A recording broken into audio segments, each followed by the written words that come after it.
Dear students, in the last class, we have already had the idea about Madelung energy and Madelung constant.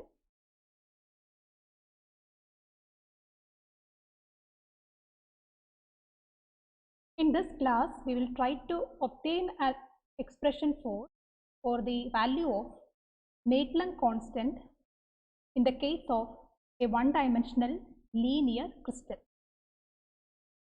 So, we know an ionic crystal is composed of positively charged and negatively charged ions. In 3 dimensions, this will be distributed in all 3 dimensions. For simplicity, let us consider an infinite array of one-dimensional ions, positive and negative charge, and we will try to calculate the Madelung constant for this lattice. Here we define the interatomic distance, the nearest neighbor distance, as r, and we can represent the distance towards all other atoms from the ith atom in terms of this r. For example, distance towards the first atom is simply r, distance towards the second atom is 2r, and the third atom is 3r, and so on. So here we have seen a dimensionless quantity called Pij, and this will actually represent the distance towards each of the atoms in terms of r units. For example, towards this first atom, Pij is simply 1. Towards the second atom, Pij will be 2 because that is at a distance of 2r, and so on. So let us write the equation for alpha. Alpha was found to be equal to summation over j minus or plus 1 by Pij. If the attraction between the ions are attractive, is negative, if the attractive energy between the two considered ions are negative, then this Pij should be taken as positive, because already in the equation for Uij we had put lambda into e raised to minus r divided by rho minus alpha into q square divided by r. Already we have taken a minus sign. So for the attractive part, we have to take Pij's as positive, and for repulsive parts, we have to take Pij's as negative. So let us write this alpha will be equal to summation over j minus or plus. So let us consider the case of a negative ion situated here, and from that let us consider all other neighboring atoms. So this is our ith atom, the reference ion, which is negative.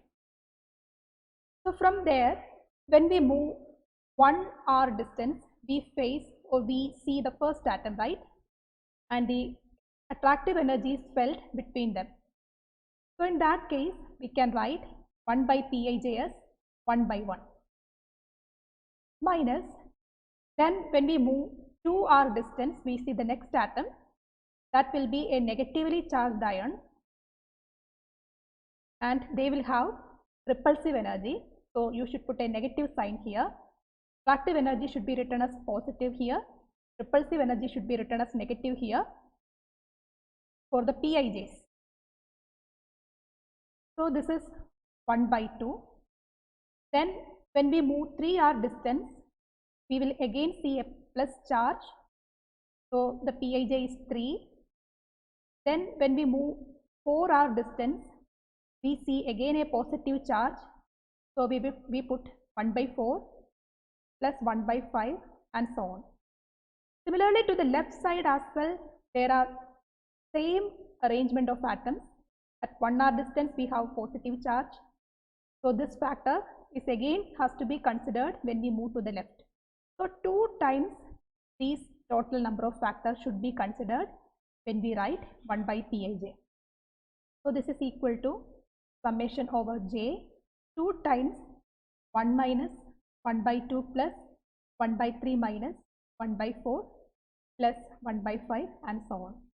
So we have an infinite array of summation here, and we can actually find this infinite array, its value to be equal to log 2. I will tell you why. Because we have an expression log 1 plus x is equal to x minus x square by 2 plus x cube by 3 minus x raised to 4 by 4 and so on. So if we put 1 here, we have log 1 plus 1 equal to 1 minus 1 by 2 plus 1 by 3 minus 1 by 4, etc. So that is log 2 is this infinite array of numbers. So we can rewrite this expression for alpha as, in this expression we can actually emit this summation over j because we have already summed that terms. So it is simply 2 times these factors, and summation of this all these terms is simply log 2. So we can write alpha to be equal to 2 times log 2. And if you calculate this, this is equal to 2 times 0.693 is equal to 1.38. So this is the value of Madelung constant in the case of a one-dimensional chain of ionic crystal. Similarly, we can do it for other dimensions. It will be slightly more complicated. So as of now, we have understood about the ionic energy, binding energy of ionic crystal, the Madelung energy, which is just the same concept.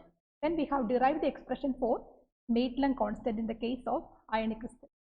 I hope this is clear for you. Thank you.